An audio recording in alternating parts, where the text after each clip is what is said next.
नमस्कार प्रेक्षकांनो, मी अनघा, माझी आवडती सिरियल या तुमच्या चॅनलमध्ये स्वागत आहे तुमचं। प्रेक्षकांनो, आज एका जोरदार आणि धमाकेदार मालिकेचा रिव्ह्यू मी तुमच्यासाठी घेऊन आली आहे। ओळखा बरं काय नाव आहे? थंबनेलवरनं तुम्ही ओळखलंच असेल, लक्ष्मीच्या पावलांनी ही मालिका आता सध्या खूप गाजत आहे। प्रेक्षकांनो, सगळ्यात जबरदस्त हिट मालिका आहे ती लक्ष्मीच्या पावलांनी। ही मालिका बघत असताना तुम्हाला कुठल्या मालिकेची आठवण येते बरं? मी सांगू का? मला तर अप्पू आणि शशांक या आपल्या सुपरहिट जोडीची आठवण येते। ठिपक्याच्या रांगोळीमधले अप्पू आणि शशांक तुम्हाला आठवत आहे ना? येस, मला लक्ष्मीच्या पावलांनी बघताना कधी कधी या दोघांची भांडणं आठवतात। जसे अद्वैत आणि कला एकमेकांची हुज्जत घालतात, तशीच आपली सुपरहिट जोडी होती अप्पू आणि शशांकची। पण अद्वैत आणि कला या दोघांमध्ये थोडा जास्ती सेन्स ऑफ ह्युमर आपल्याला दिसतो। अद्वैत आणि कला या दोघांची भांडणं एकदम छान रंगात आली ना की ऐकायला फार भारी वाटतं। कधी कधी तर असं वाटतं प्रेक्षकांनो की ही दोघे जण ऍक्टिंग करतच नाहीयेत, अगदी प्रत्यक्षात भांडतायत की काय, कारण एवढे सगळे त्यांचे डायलॉग पाठ होणं शक्य नाहीये। सगळी ऍक्टिंग कशी नॅचरल वाटते तुम्हाला वाटते ना? खरं तर माझी मुलं ही मालिका खूप एन्जॉय करतात, कारण छान एंटरटेनमेंट आहे या मालिकेमध्ये। खरं तर ही मालिका अगदी फॅमिली एंटरटेनमेंट आहे। मी माझ्या मुलांना सुद्धा कधी कधी या दोघांची भांडणं दाखवते, म्हणजे बघू देते। खूपच छान वाटतं, असं वाटतच नाही की हे दोघेही जण अभिनय करताय। अगदी असं वाटतं की नॅचरल ऍक्टिंग आहे दोघांची, म्हणजे हे खरोखर एकमेकांशी भांडतायत की काय, कारण दोघांच्या आवाजांचे चढ उतार आहेत ना अगदी ॲब्सोल्युटली फॅन्टॅस्टिक आहेत। आणि कला हे दोघं जण जेव्हा भांडत असतात ना प्रेक्षकांनो, अजिबात असं वाटत नाही की हे दोघं जण म्हणजे ऍक्टिंग करतात, कारण हे सगळं अगदी रिअलिस्टिक वाटतं। जसे आपण म्हणजे नवरा बायको घराघरामध्ये भांडतात ना, तसंच वाटतं। या दोघांच्या भांडणाची जुगलबंदी बघायला फार मजा येते। असं वाटतं कधी सकाळ होते आणि कधी मालिकेमध्ये पुढे काय घडणार आहे हे कळते। आता तर मालिकेमध्ये एक मस्त आणि जबरदस्त ट्विस्ट आलेला आहे। या ट्विस्ट बद्दल सांगायच्या आधी मला एक गोष्टीची आठवण करून द्यायची आहे प्रेक्षकांनो। मध्ये त्यांनी तो सीन दाखवला होता बघा, काजलच्या हाताने चोरी झाली नव्हती, पण त्या रोहिणी आत्याने जाणून बुजून तिच्यावरती आळ घेतला होता। ते जरा त्यांनी अर्धवट ठेवलं असं नाही वाटत? खरं तर रोहिणी तेव्हाच एक्सपोज व्हायला हवी होती, म्हणजे तो बिचारा जो कोणी होता शिपाई दादा, त्याने रोहिणीच्या सांगण्यावरनं त्या काजलच्या बॅगेमध्ये अंगठी टाकली, पण तो अजून सुद्धा सापडलेला नाहीये पोलिसांना। असं नाही वाटत का की तो सीन थोडासा अर्धवट राहिला? असो, तर आपण आता सध्याच्या या धमाकेदार ट्विस्टची चर्चा करत आहोत। आय होप सो की हा ट्विस्ट सुद्धा असा अर्धवट राहू नये, कारण झालंय असं की कला डिझाईन काढते, यासाठी अद्वैतला शंका आहे। म्हणजे त्याला शंका काय, म्हणजे जवळपास खात्रीच आहे की डिझायनर दुसरी तिसरी कोणी नसून ही खरेच आहे, म्हणजे ही अति आगाऊ आहे त्याच्या भाषेमध्ये। तर आता कला या सगळ्या डिझाईन्स काढते ते तिच्या फॅमिलीसाठी, कुटुंबासाठी, म्हणजे तिच्या आई वडिलांचा एक आर्थिक हातभार तिला लावायचा आहे तिच्या कुटुंबाला, म्हणून कला हे सगळं करते। पण प्रेक्षकांनो, अद्वैतला जर तिने सांगून हे सगळं केलं असतं तर बरंच झालं असतं। म्हणजे अद्वैत तसं बघितलं तर मनाने अजिबात वाईट नाहीये, तो खूपच छान आणि सेन्सिबल आहे। हा, थोडासा चिडका आहे, पण सगळेच नवरे तसे असतात नाही का? अद्वैत थोडासा चिडका आहे, पण मनाने खूप प्रेमळ आहे। आता काही गोष्टींमुळे आणि परिस्थितीमुळे तो जरा असा रफ अँड टफ झालाय खरा, पण आतून अतिशय मऊ आणि मवाळ आहे अद्वैत।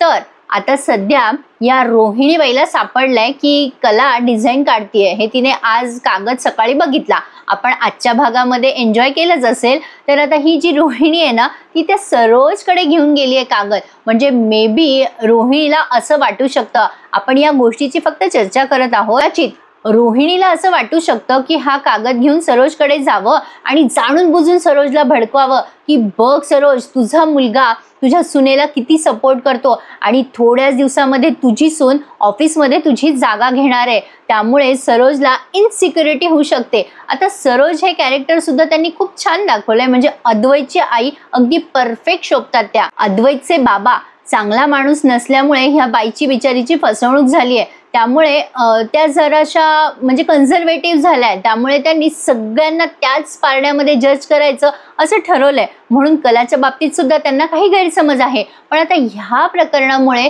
त्यांचा गैरसमज अजून वाढतोय की कमी होतोय? म्हणजे कला एक उत्तम डिझायनर आहे, कलेची दाद तिला मिळावी असं आपल्या सगळ्यांनाच वाटतं नाही का? म्हणजे मी ॲक्च्युली असं इमॅजिन केलं होतं की कला ही आबांना जाऊन सांगेल, म्हणजे तसं त्यांनी आज दाखवलं बरं का. आणि माझा हा अंदाज पण बरोबर निघाला की ही रोहिणी आत्याच कलाचं भिंग फोडेल. तर आता आज त्यांनी अतिशय सुंदर सीन दाखवला म्हणजे आजचा सीन मला खूपच भावून गेला. त्या आबाजींना कलानी विश्वासात घेऊन सांगितलं की ती काजलच्या जागी काम करायला गेली होती. काजलला एक सपोर्ट म्हणून, एक टेकू म्हणून ती गेली होती. पण आता आबाजी जेव्हा तिला म्हणतात ना की अरे बेटा, आपण काहीतरी पैशासाठी मार्ग काढला असता, तेव्हा कलाने दिलेलं सुरेख उत्तर मला फार भावून गेलं. कला म्हणते आबा, म्हणजे आजोबा म्हणते ती, कला म्हणते आजोबा, आपण तिला आज पैशाची मदत केली असती काजलला, पण मग सहजरित्या पैसे मिळतात असं तिचा समज झाला असता. किती छान उत्तर दिलं ना तिने. कला अगदी परफेक्ट मोठी बहीण शोभते. तर आता कलाचे हे विचार आबांना फार पटलेत आणि आता आबाजी मनातल्या मनात विचार करत असतात कला गेल्यानंतर की ही आपल्या घरासाठी आलेली अगदी परफेक्ट सून आहे, नंबर 1 सून आहे असं म्हणायला हरकत नाहीये. कलाने हे कॅफेचं सत्य आबांना सांगितलंय, पण प्रेक्षकांनो, कलाने ती डिझायनर असल्याचं सत्यही आबांना सांगितलं असतं ना तर कदाचित पुढचे गैरसमज टाळता आले असते. पण तोच तर मोठा ट्विस्ट आहे ना मालिकेमध्ये. मालिकेमध्ये कदाचित त्यांना हाच मोठा ट्विस्ट घ्यायचा असेल की कलाने आबांना कॅफेचं सत्य सांगितलं, पण आता तिने हे जे डिझायनर असल्याचं सत्य लपवलंय ना ते कुठेतरी तिच्या मनामध्ये एक खंत आहे तिला. आता तिला वाटते बरं का की अद्वैतला सगळं खरं खरं सांगावं, पण यामध्ये सुद्धा जरा कन्फ्युजन आहे.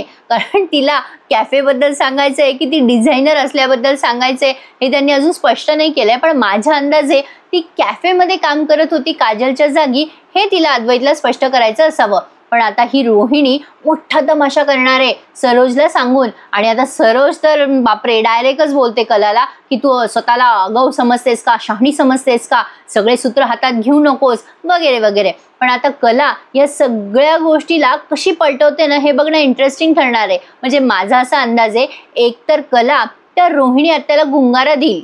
या मालिकेतले पात्र आहेत ना प्रेक्षकांनो अतिशय सुरेख आहेत. म्हणजे सगळेच पात्र इतके छान त्यांनी रवलेले आहेत ना. म्हणजे स्वतः या मालिकेचा नायक अद्वैत खूपच छान घेतलाय त्यांनी. म्हणजे सेन्सिबल, तेवढा शिस्तीचा, अगदी कुटुंबावरती प्रेम करणारा, जबाबदारीने वागणारा, आणि कला अगदी जोडीला जोडी. म्हणजे आणि त्यातनं ती नैना, अरे देवा, त्या नैनाच्या प्रेग्नन्सीचं सत्यही मागेच पडलेलं आहे आणि तिच्या प्रेग्नन्सीचं सत्य सुद्धा तो राहुल समोर आणेल बघा, असं मला नक्की अंदाज आहे. पण त्याआधी ही कला काहीतरी त्याचा पण बंदोबस्त लावेल.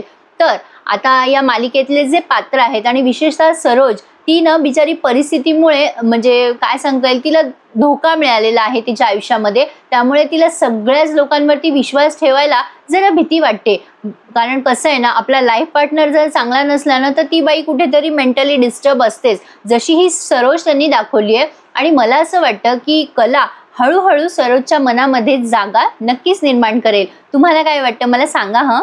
हो, एका जोडीबद्दल तर बोलायचंच राहिलं, काजल आणि सोहम या दोघांमध्ये ते छान अशी केमिस्ट्री आता रंगवणार आहे. पण काजल या घरामध्ये सून म्हणून येण्यासाठी जरा वेळ आहे. म्हणजे काजल ही चांदेकरांची सून होणार आहे, ही मालिकेची स्टोरी सांगतेच. त्यामुळे आपण त्या स्टोरीची सुद्धा वाट बघतोय की कशी असेल त्या दोघांची स्टोरी. मजा येणार आहे सगळे हे टर्न आणि ट्विस्ट बघायला. लक्ष्मीच्या पावलानं या मालिकेमध्ये येणारा मोठा ट्विस्ट आपण सगळेच जण एन्जॉय करणार आहोत. पण तुम्हाला काय वाटतं, कला डिझायनर म्हणून सगळ्यांच्या समोर येणार का पुन्हा एकदा कला सगळ्यांना गोंधळून टाकेल? मला कमेंट करून नक्की सांगा. आणि प्रेक्षकांनो, मला असं तुमच्या समोर पुन्हा पुन्हा व्हिडिओ करून यायला फार भारी वाटतंय. तुम्हाला पण छान वाटतंय ना? मग नक्की माझ्या चॅनलला लाईक करा, सबस्क्राईब करा आणि माझे सगळे रिव्ह्यूज एन्जॉय करा. पुढचा व्हिडिओ कुठल्या मालिकेवर येणार आहे तुम्हाला थोडीशी हिंट देते. सध्या गाजत असलेली सुपरहिट मालिका, ती म्हणजे हिंट काय मी तुम्हाला सांगूनच टाकते.